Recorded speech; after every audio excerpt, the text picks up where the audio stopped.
Conoce el pasado jueves 4 de mayo por la noche y se hizo público al día siguiente, la Organización Mundial de la Salud, o más exactamente el Comité de Emergencias de la Organización Mundial de la Salud, recomendó al subdirector general y este mismo tomó la decisión de dar por terminada la emergencia de salud pública de interés internacional.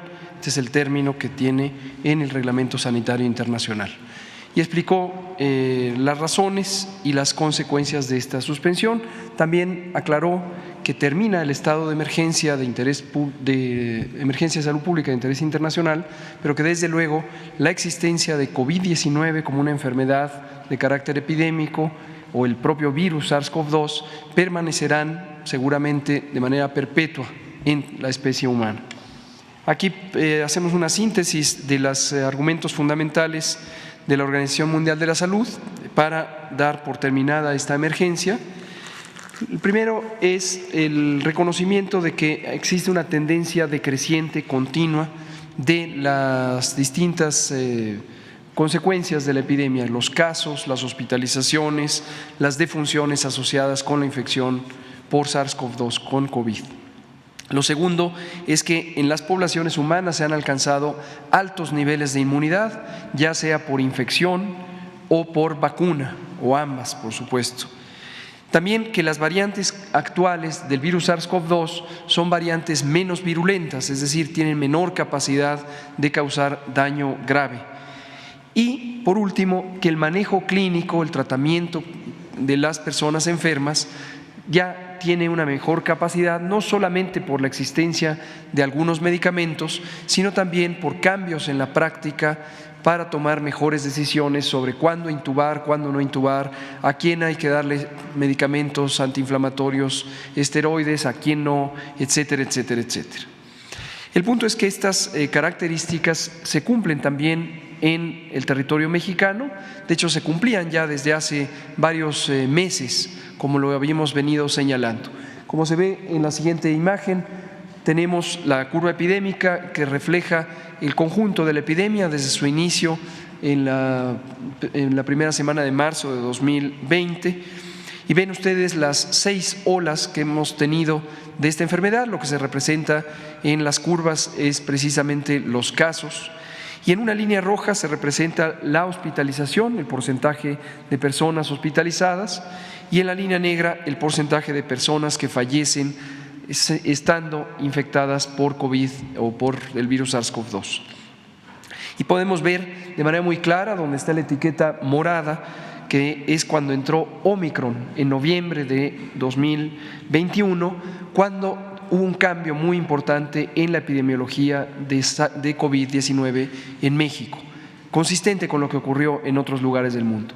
Como hemos venido anunciando una y otra vez, este cambio principalmente es que, aunque existen una importante cantidad de casos durante las oleadas epidémicas, no se acompañan afortunadamente ya de una proporción importante de personas hospitalizadas y mucho menos de personas que pierdan la vida como consecuencia de la enfermedad. Y podemos ver también en el caso mexicano que las olas 5 y 6, que son las que están en el lado derecho de la gráfica, fueron mucho menores incluso en la cantidad de casos comparadas con la ola 4, que fue precisamente en la que empezó a predominar Omicron. Hoy día Omicron y sus distintas variantes son el 100% de los aislamientos de virus SARS-CoV-2 que se encuentran en México. Respecto a la inmunidad, también en México se cumplen las condiciones que ha señalado la OMS. Prácticamente 95% de las personas tenemos anticuerpos contra el virus SARS-CoV-2, ya sea porque nos infectamos y padecimos COVID, ya sea porque fuimos vacunados en su momento. Y como se puede ver en el mapa, en todas las regiones del país se encuentran estos altos niveles de inmunidad. Estos son los datos que corresponden a la Encuesta Nacional de Salud y Nutrición 2022, en la que hubo un módulo específico sobre COVID y se hicieron análisis de suero para identificar la presencia de los anticuerpos. Entonces, alto nivel de inmunidad también.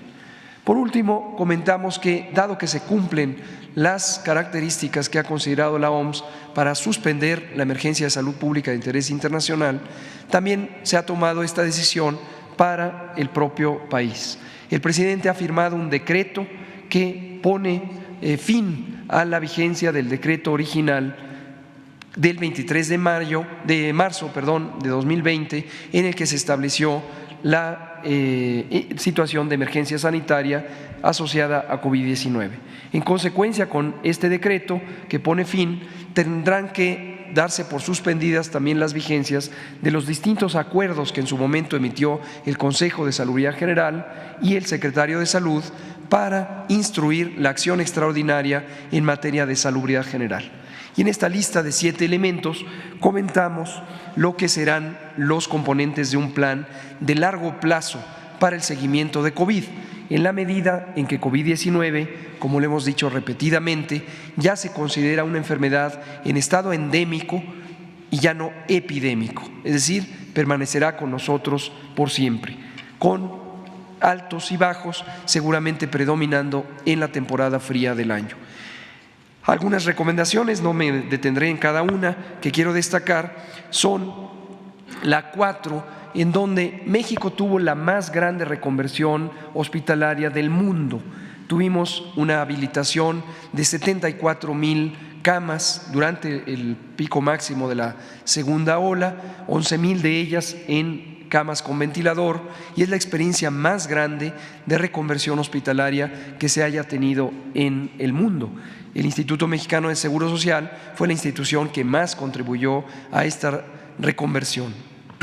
Esto lo que nos lleva es a dejar las bases técnicas para este proceso de reconversión ante la posibilidad de futuras epidemias. La 5 es la incorporación de la vacunación COVID con modificaciones a la política de vacunación contra COVID, ya de una manera permanente o regular en el programa de vacunación universal. En su momento se harán públicas las especificaciones técnicas. Y lo último, desde luego, la 7, es que mantendremos actualizado el plan de respuesta, preparación, respuesta y recuperación ante emergencias para que sea un instrumento que sirva ante cualquier nueva epidemia.